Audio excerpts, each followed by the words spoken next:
My name's Joseph Plant. I'm the Permaculture Manager and Sustainability Teacher here at CSD, or the Centre for Sustainable Development. One of our big goals, and some of our many goals that we have at CSD is, I'm sure Mike Tina has done a wonderful job introducing those, but some of them are to increase food security on campus, also to transform campus to a more edible campus, and also assist with some of the outreach projects that we do have here as well. I can safely say it's a wonderful pleasure to teach the research here, the permaculture research, or as the permacults, as they like to be known. And this has also been made even better by actually being able to teach with my esteemed colleague and legend in his own right, Lee Schmidt. Now I got to live up to my name here. Good morning again, everybody. My name is Lee Schmidt, and my formal science or research background stems from a bachelor's of science in plant and soil science and a master's in conservation biology. But the reality is I'm a teacher, and I'm a teacher at heart. I've been here at the Island School for 5 years, and of course those are dog years, so I'm going on 35 years of teaching. Got a lot under my belt here. But I have the world's greatest job in that I get to work and conduct research with the Center for Sustainable Development and work with characters like Mike Cortina to my back here. But I also get to teach at the Island School. And I sincerely believe this, that the more that I teach and the more that I get humbled by this craft and this profession, I just feel like I'm kind of a half-decent coach with really, really good players. A half-decent coach with really good players. And I know Cam said the word team this morning, and I want to reiterate that. And this is really a team, and I'm so excited to introduce my teammates. So here they are.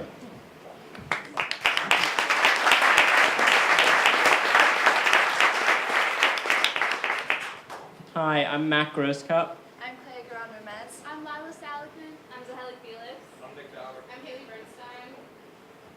Permaculture, the Island School's journey to food security.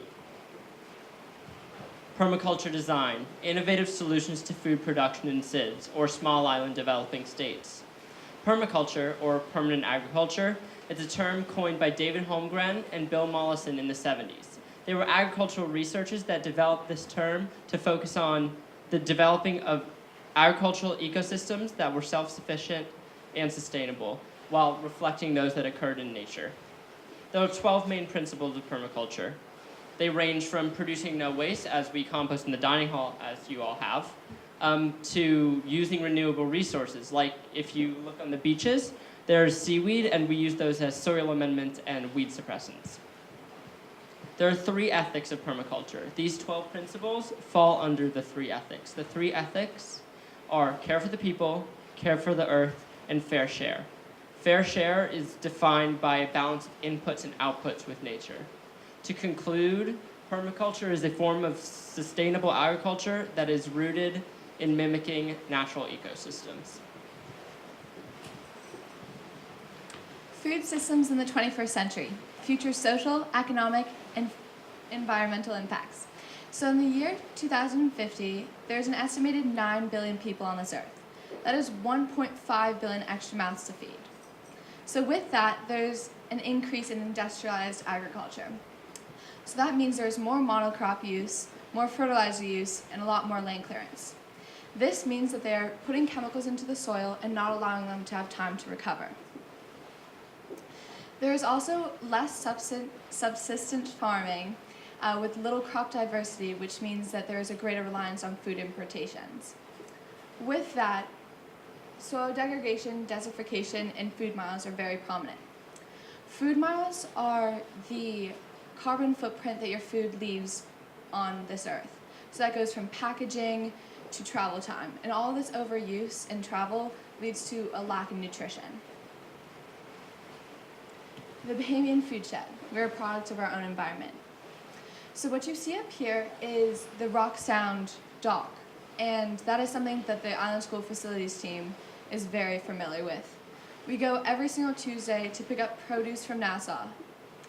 This shows on how, both on a national and local level, we are extremely food insecure.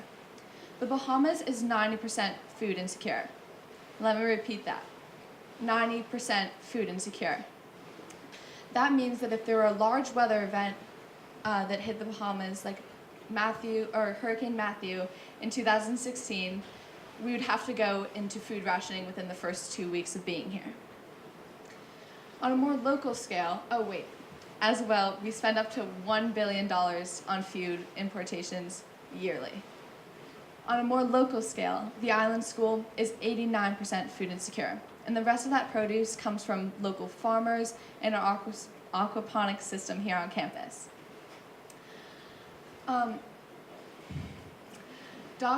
There's a Fulbright scholar that lives here on Eleuthera, and her name is Dr. Alyssa Carvin. In 2017, she wrote about how small island developing states face something called the triple burden of malnutrition. That means that there is a micronutrient deficiency, undernutrition, and an excess of calories. This is called the ramen epidemic, because it is the most inexpensive food with absolutely no nutritional value.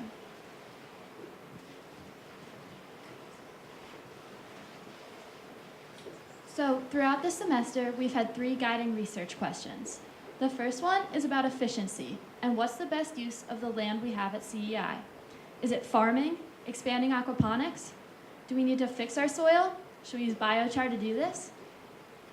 To help us decide, we took soil samples and also made a sector analysis of all the elements at CEI. The second question is about how much food we can produce growing here on campus. And the third asks about offsetting our imports. By offsetting our imports, we'll not only save money, but reduce our food miles and overall carbon footprint. So we took 5 soil samples using a homemade auger that Clay will demonstrate.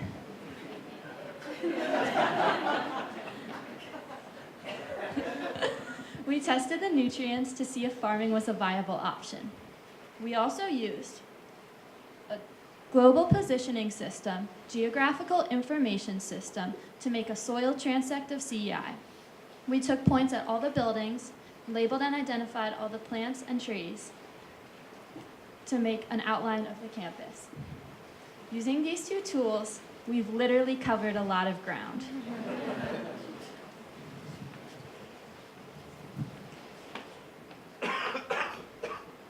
Campus is a reporting program for analytical data. These 2 images on top are 2 distinct weather stations on campus. These instruments collect temperature, wind speed, wind direction, solar irradiance, air pressure, and rainfall data. The bottom image is the campus website and the arrangement of data. You might have seen this on the screen in the dining hall. Results. Less than 5% of the world's estimated 570 million farms have access to a soil lab. Eleuthera and other islands in the Bahamas have agriculturally poor soils. Adding on to what Lila said, we collected and analyzed 5 different soil samples from 5 different areas near CEI and aquaponics. We evaluated pH level, nitrogen, phosphorus, and potassium. As you can see from our data, our 5 soil samples pH level was all 7.5, our nitrogen was depleted, our phosphorus was either deficient or surplus, and our potassium was all adequate except for one that was deficient. The range of soil depth is 2.1 to 21.5 centimeters. Our average soil depth is 8.5 centimeters. This beaker here represents our average soil depth. This is 8.5. As you can see, this is not much soil. In sum, high pH levels, lack of soil depth, and limited macronutrients limit plant growth. As you can see from our data, it clearly concludes that there is not enough, it concludes that it's difficult to farm on Eleuthera. So we did a sector analysis of the campus, and we looked at six different variables. The first 3 being solar radiance, air pressure, and rainfall. For solar radiance, the data was inconsistent, so we deemed it void. For ambient air pressure, whenever you see a peak or valley, it means that there was an extreme weather event that happened. And as for total rainfall, here in Eleuthera we have rainy season and a dry season, which means that we are very water insecure here. The wind, the next three are wind direction, wind speed, and temperature. The wind is coming from the east-northeast at an average speed of 15 to 20 miles per hour. And here on Eleuthera, we live in a very warm climate. And in the weather months, the temperature is so great that it limits what we are allowed to grow or our plant diversity on campus.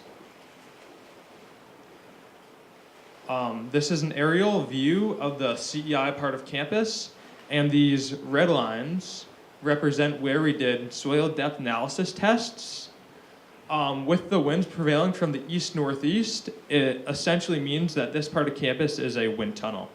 And in order to protect the plants that would be going in there, we'd have to put up a plant barrier to protect them.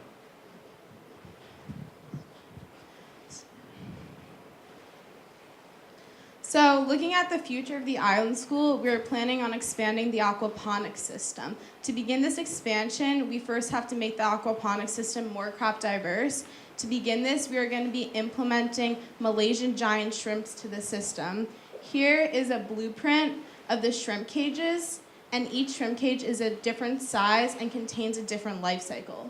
So here's the diagram of the inside of the shrimp cage. This is where the youngest life cycle will be, and as it cycles through, this is going to be the most mature shrimp.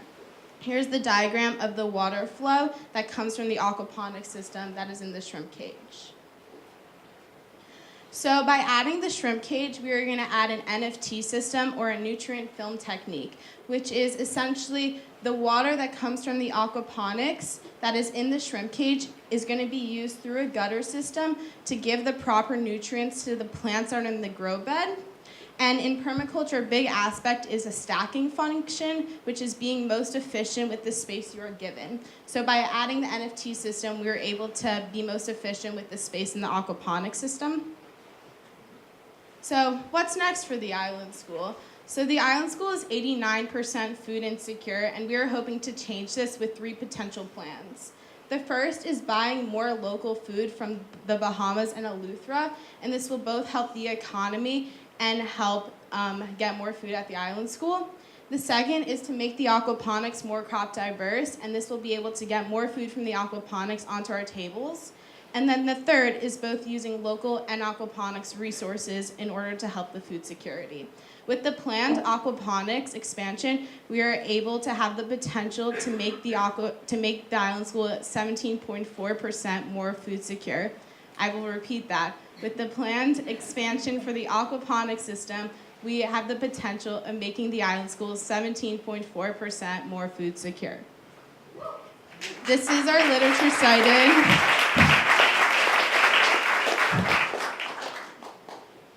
We'd like to thank Joseph Plant and Lee Schmidt, Mike Cortina, Megan Gary and Nathan Robinson, Joseph Elidio, the aquaponics team, Molly Denning, Donovan Hepburn, CSD Farm Crew, Kitchen Team, John Reed of Waterfield Farms Inc., and the CSD team. Before you go hog wild, any questions?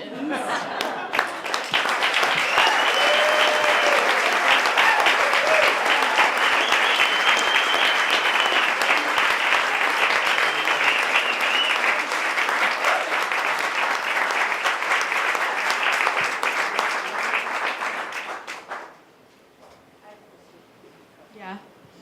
How are you guys thinking about increasing the awareness to the local community that are interested in using their farming, or are you also going to give them any aid in helping them understand how they can increase their own productivity?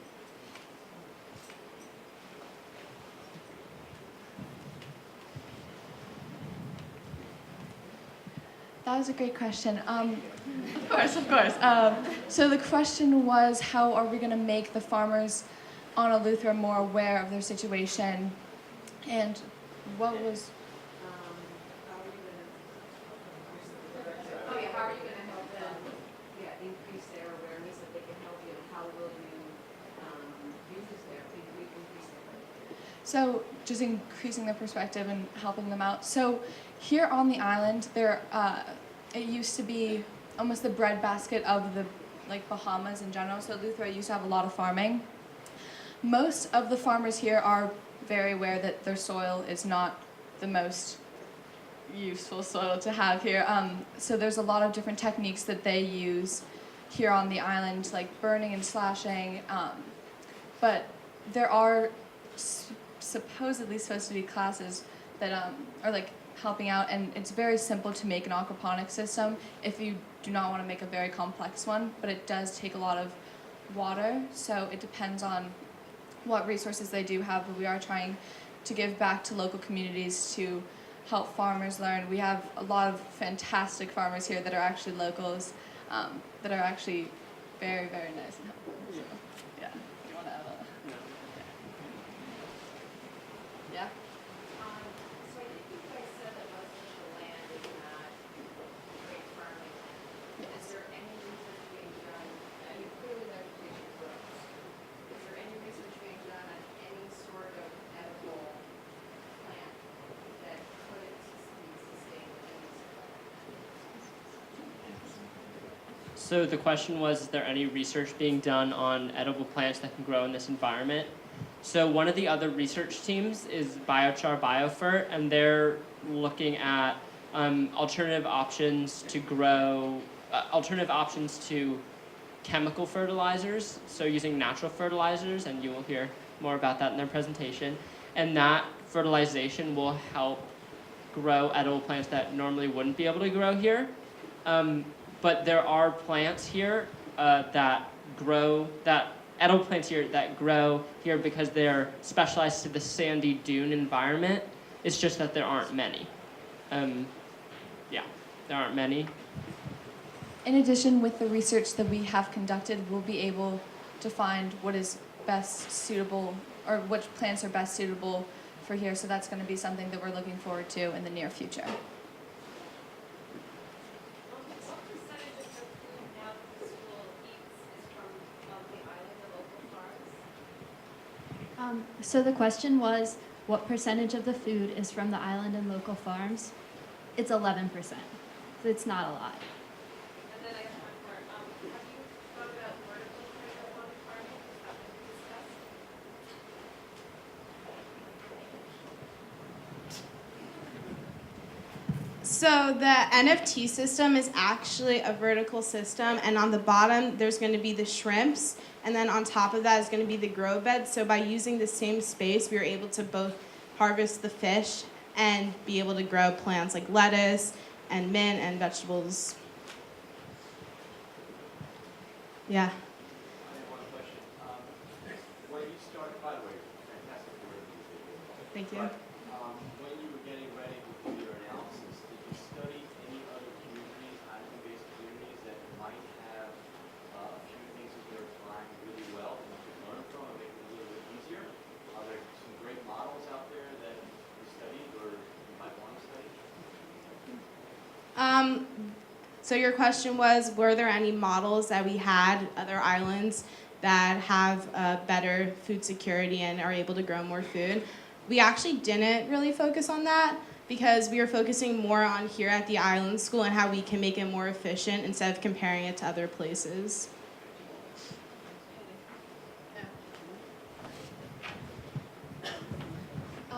We were lucky enough to visit Joseph's farm, who is part of the farm team here. So we did look at his techniques and what he did use.